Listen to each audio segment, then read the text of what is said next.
नमस्कार, आप देख रहे हैं न्यूज़ स्टेट का डिजिटल प्लेटफॉर्म और मैं हूं आपके साथ प्रद्युम्न शर्मा।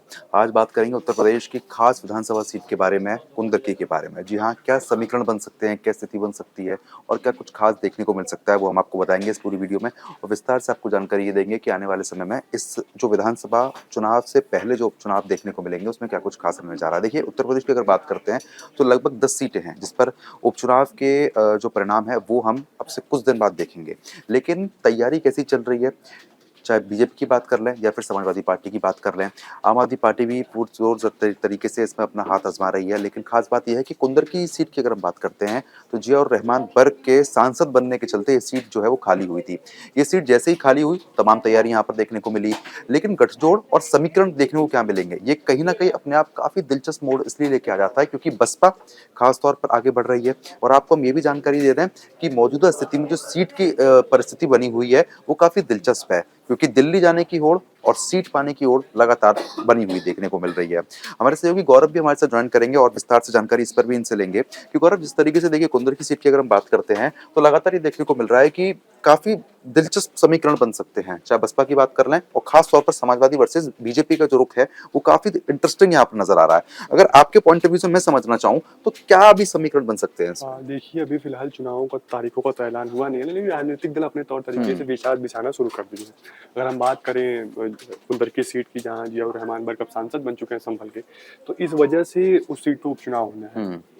हालांकि तारीखों का ऐलान हुआ नहीं है, लेकिन बीजेपी अपने 3 वरिष्ठ मंत्रियों को वहां का प्रभारी बना चुकी है।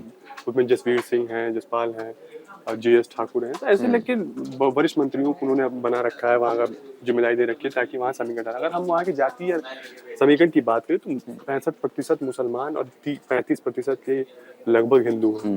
मुसलमानों में बात करें तो तुर्क मुसलमान वो लगभग 70,000 के करीब है और राजपूत मुसलमान वहाँ लगभग 42,000 के करीब है। बीजेपी इसमें एक दावा कर रही है, बीजेपी की तरफ जो अभी सूत्रों के हवाले जो खबर मिल रही है उससे ऐसा लग रहा है कि बीजेपी वहां मुस्लिम चेहरे पे दाव खेल सकती है। कुंवर बासित अली जो अल्पसंख्यक मोर्चा के प्रदेश अध्यक्ष है, बीजेपी उनको चुनाव लड़ा सकती है। ऐसे में अभी दौरा होने वाला है जो जिसके वरिष्ठ मंत्रियों की, जिनको प्रभारी जिम्मेदारी मिली है संभल कुंदर की सीट की, तो उनके दौरे के बाद ये चीजें स्पष्ट होंगी क्या कुंवर बासित अली को टिकट मिलेगा बीजेपी से। हालांकि ये तो बात की बात है कि टिकट किसको मिलेगा, ये चीजें बाद में देखी जाएंगी। फिलहाल जो समीकरण है वहां की, अगर हम बात करें जिस तो तरीके से आप बता रहे हैं कि जो मुस्लिम बहुल क्षेत्र है, यानी हाँ, कि मुस्लिम को उम्मीदवार बनाया जा सकता है। क्योंकि बीजेपी आने वाले समय में एक संदेश भी देना चाहती है, वो चाहे मुरादाबाद, संभल या फिर रामपुर की सीट हो, कि हम मुस्लिम चेहरे पे दाव खेल सकते हैं। हम ऐसे बीजेपी अपने आप को, आपने देखा होगा कि 2019 में जब चुनाव हुआ, 22 वाला जब चुनाव हुआ था, तो उसमें प्रदेश अध्यक्ष रहते हुए सत्यदेव सिंह ने कहा था कि हमें पसमानदा मुसलमानों का अच्छा खासा सपोर्ट मिला है चुनाव में। उसके बाद इस चुनाव में भी आपने देखा होगा कि बीजेपी अपनी तरफ से मैनिफेस्ट कर रही थी चीजों को बनाने के तरीके, क्योंकि हम पसमानदा मुसलमान की तरफ एक सॉफ्ट कॉर्नर है बीजेपी का, क्योंकि वो उनका वोट लेना चाहती है। तो कुंवर बासित अली जो आते हैं वो मुसलमान के राजपूत बिरादरी से आते हैं, तो ऐसे में राजपूतों का भी, जो मुसलमान राजपूत है वहाँ उनकी अच्छी खासी तादाद है। उसके साथ अगर मुसलमान राजपूत की जो वोटों की संख्या वो, और वहाँ साग के जो हिंदू हैं, हिंदू वोटर, उसमें सबसे ज्यादा साग के सैनीपाल हैं, तो अगर वो वोट जुड़ती है तो एक तरफा अगर हिंदू एकजुट होते हैं यहाँ पे, और उसके बाद कुंवर बासित अली की जो बिरादरी उसके लोग एकजुट होते हैं, तो बीजेपी के लिए एक अच्छा नेक टू नेक फाइट हो सकता ठीक है, लेकिन इसमें खास बात ये भी है कि जिस तरीके से भी लोकसभा के नतीजे जो सामने आए थे वो काफी इंटरेस्टिंग रहे थे, क्योंकि बीजेपी जिस तरीके से सोच के चल रही थी कि जो एक तरफा परिणाम उनके हमेशा रहते हैं, वो एक तरफा परिणाम इस बार रिजल्ट में देखने को नहीं मिले। अब विधानसभा चुनाव की तैयारी लगातार चल रही है, भले उत्तर प्रदेश में थोड़ा जरूर समय है, लेकिन देखिए जम्मू कश्मीर, हरियाणा में 5 सीटें कांग्रेस जीती थी, 5 बीजेपी जीती थी, तो वहां भी आंकड़े थोड़े बिगड़ते हुए नजर आए थे।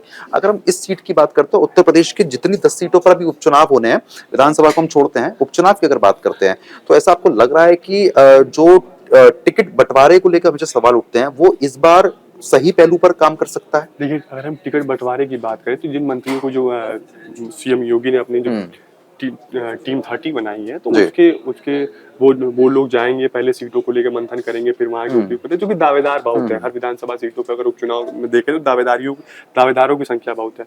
अपने अपने तौर पे लोग अपने अपने उन नेताओं से मिल रहे हैं कि हमें टिकट मिल जाए। तो ऐसे में जो प्रभारी लोग हैं वो जाएंगे, अपने हिसाब से देखेंगे, समीकरण देखेंगे कि उस समीकरण में वो प्रत्याशी सिट बैठ रहेंगे, फिर वो एक चीजें लेके आएंगे, फिर उसके बाद वो शीर्ष नेतृत्व को दिया जाएगा, शीर्ष नेतृत्व फिर उस हिसाब से टिकट पे मंथन करेगा, ऐसे टिकट का बंटवारा होगा।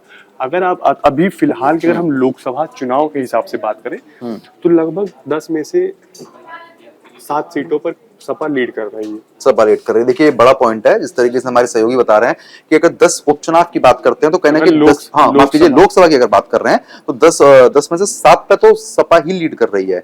अगर ये हकीकत होती है तो जैसे ही पहले जो चुनाव हुए थे, लोकसभा के चुनाव हुए थे, उसमें भी नतीजे कुछ अलग ही देखने को मिले थे। अब जो आने वाले समय में चुनाव होंगे उसमें काफी, यानी कि विधानसभा चुनाव में नतीजे देखने को अलग मिल सकते हैं। तो बीजेपी को कहीं ना कहीं टक्कर समाजवादी पार्टी देती हुई नजर आ रही है। पिछले कुछ सालों की बात करते हैं तो एक कहीं ना कहीं एक तरफा रूल हो रहा था बीजेपी की तरफ से। सबसे बड़ी बात है कि जो कुंदरकी सीट से है वहाँ जो मोहम्मद रिजवान है, पूर्व विधायक भी रह चुके, उनकी दावेदारी बहुत हुआ और वो तुर्क जो मुस्लिम जाति है उनको साधने का प्रयास करेंगे। उससे अगर बीजेपी का जो सपा का जो समीकरण है जी, तो उस पे मोहम्मद रिजवान बड़ी सटीक बैठते हैं। एमवाई समीकरण है, उसमें कुछ वो भी मिल जाएगा। अब फिलहाल की स्थिति में जो सपा अगर पीडीए वाला फॉर्मूला जो लेके चल रही है, उस समीकरण को भी अगर हम देखें, अभी हाल के दिनों में जिस हिसाब से पीडीए परिवार को बढ़ाने का फैसला लिया अखिलेश यादव ने, उस हिसाब से भी देखें तो सपा के अनुकूल ये सीट लग रही है। लेकिन जिस हिसाब से सपा चाहती है, बीजेपी चाहती है कि कुंवर बासित अली को लाके वो एक दाव खेलना चाहती है, अपने हिसाब से एक सियासी संदेश भी देना चाहती है अपने वोटरों को कि अगर बीजेपी अब मुसलमानों के वोटों से अछूता नहीं रहना चाहती है तो कहीं ना कहीं देखना भी दिलचस्प, उनको साधने का प्रयास करना पड़ेगा। अगर वर्ग की बात करते हैं तो उनकी थोड़ी चल पाएगी सीट बंटवारे को लेकर, या फिर जो इस सीट पर जिस प्रत्याशी को उतारा जा सके उसको लेकर भी कुछ रूपरेखा बनाई जा सकती है। जी निश्चित तौर पे। देखिए कुंवर बासित अली इस समय लगातार लखनऊ दौरे पर रह रहे हैं और अपने तौर से अपने जो नजदीकी बड़े नेताओं हैं उनसे लगातार संपर्क में। वो चाहते भी हैं कि उन्हें टिकट मिले, ताकि आप देखिए कि पूरे एनडीए की तरफ से अगर हम बात करें तो इस समय एक ही विधायक है जो एनडीए घटक दल में मुसलमान है। तो ऐसे में कांग्रेस कहने का एक संदेश देने का काम किया जाएगा। तो ऐसे में बीजेपी चाहती है कि आने वाले दिनों में एक संदेश जाए कि हम सबका साथ सबका विकास अगर बात करते हैं तो हम सबको साधने का भी बात करते हैं। ठीक है गौरव, बहुत बहुत शुक्रिया आपका हमारे साथ जुड़ने के लिए। अब देखिए जिस तरीके से हमने लगातार चर्चा करी उसमें खास बात ये रही कि सबका साथ सबका विकास का जो एक कहीं ना कहीं नारा दिया गया था वो किस तरीके से होगा, वो इस तरीके से होगा कि मुसलमानों को भी साधने का प्रयास किया जाएगा। अब इस सीट की जिस तरीके से हमने विस्तार पूर्वक चर्चा की, यानी कि इस सीट पर कुल मिलाकर वर्ग की तरफ से भी कुछ नाम सामने रखे जा सकते हैं। वहीं समाजवादी पार्टी की बात कर रहे हैं, बहुजन समाज पार्टी की बात कर लें, या फिर भारतीय जनता पार्टी की बात कर लें, खास तौर पर देखने को यही मिलेगा कि इस सीट पर जिस तरीके के समीकरण बन सकते हैं उनको साधना बहुत जरूरी हो जाता है। जिस तरीके से लोकसभा चुनाव हुए, लोकसभा चुनाव में जो नतीजे रहे वो काफी सोच के परे रहे, क्योंकि भारतीय जनता पार्टी लगातार यही कोशिश कर रही थी कि जो एक तरफा रूल हमारा चल रहा है वो एक तरफा रूल ही इस तरीके से चलता रहे, लेकिन ऐसा नहीं हो पाया। अब इसको दोबारा से करने के लिए कोशिश यही रहेगी कि अब जो विधानसभा चुनाव होंगे और उससे पहले जो उपचुनाव का नतीजा देखने को मिलेगा वो कहीं ना कहीं बीजेपी की तरफ आता हुआ नजर आ सके, ये पूरी कोशिश यहाँ पर रहेगी। लेकिन जिस तरीके से 10 सीटों पर उपचुनाव होने हैं, 10 सीटों में से आपको बता दें कि मिनिमम टू मिनिमम अगर भारतीय जनता पार्टी को एक बार फिर से वापसी करनी है तो 7 सीटों को हर हालत में निकालना पड़ेगा। अब हर हालत में निकालने वाली देखिए एक गाजियाबाद सीट हो जाती है, जिसपे उम्मीद है गाजियाबाद सीट से कहीं ना कहीं स्थिति संभल सकती है। अब एक करहल सीट की अगर बात करते हैं तो करहल सीट पर भी पिछले कई सालों के अगर हम आंकड़े देखते हैं तो वो काफी इंटरेस्टिंग रहे थे। इस बार जो आंकड़े आएंगे वो काफी इंटरेस्टिंग रहेंगे। कुल मिलाकर समाजवादी पार्टी और भारतीय जनता पार्टी की तरफ से जो प्रत्याशी मैदान में उतारे जाएंगे उनका बहुत कुछ रोल यहाँ पर अदा देखने को मिलेगा। अगर हम देखिए थोड़ा सा परे बात करते हैं, यानी कि अयोध्या की बात करते हैं, अयोध्या में अवधेश प्रसाद मैदान में उतारे गए, भारतीय जनता पार्टी की तरफ से दूसरे प्रत्याशी उतारे गए, अवधेश प्रसाद ने बाजी जो है वो जीत ली। इसलिए पार्टी मैटर नहीं कर रही है, अब मैटर कर रहा है प्रत्याशी और किया हुआ काम। काम क्या हो रहा है ग्राउंड जीरो पर, वो कहीं ना कहीं मैटर करता है। उसकी वजह से जो प्रत्याशी हैं वो लगातार जीत या हार का फैसला अपने काम के आधार पर करते हैं। इसलिए जो ये वाली सीट है, यानी कि कुंदर की सीट की हम जो बात कर रहे थे, वो वर्ग की तरफ से कहीं ना कहीं कोशिश ये रहेगी कि उनका जो सपोर्टर हो या फिर उनके जिसकी वहां पर पकड़ मजबूत हो उसको उतारा जाए। लेकिन देखिए समाजवादी बसपा की तरफ से खास तौर पर यही कोशिश रहनी है कि समाजवादी पार्टी को हराकर बसपा आगे बढ़े, और कहीं ना कहीं बीजेपी की तरफ से कोशिश ये रहेगी कि समाजवादी पार्टी को जिस तरीके से पछाड़ा है वैसे ही पछाड़े। तो अब देखना दिलचस्प ये रहेगा कि आने वाले समय में क्या कुछ खास रहता है। लेकिन उससे पहले हम आपको एक जानकारी और दे दें कि अखिलेश यादव की तरफ से भी इस पर बड़ा बयान दिया गया था। उन्होंने कहा था, आपसे कुछ दिन पहले उनकी तरफ से बयान सामने आया था, उन्होंने इस बात का जिक्र किया था कि जिस तरीके की समाजवादी पार्टी बेहतर प्रदर्शन करती हुई लगातार लगातार बनी हुई लय में बनी हुई है। इसी तरीके से इस बार भी यही देखने को मिलेगा, चाहे उपचुनाव हो, चाहे विधानसभा चुनाव हो, और एक बार फिर से जो सपा है वो वापसी करती हुई नजर आ रही है। तो फिलहाल अभी के लिए सिर्फ इतना ही, लेकिन तमाम खबरों के लिए न्यूज स्टेट के डिजिटल प्लेटफॉर्म को आप जरूर देखते रहिए। नमस्कार।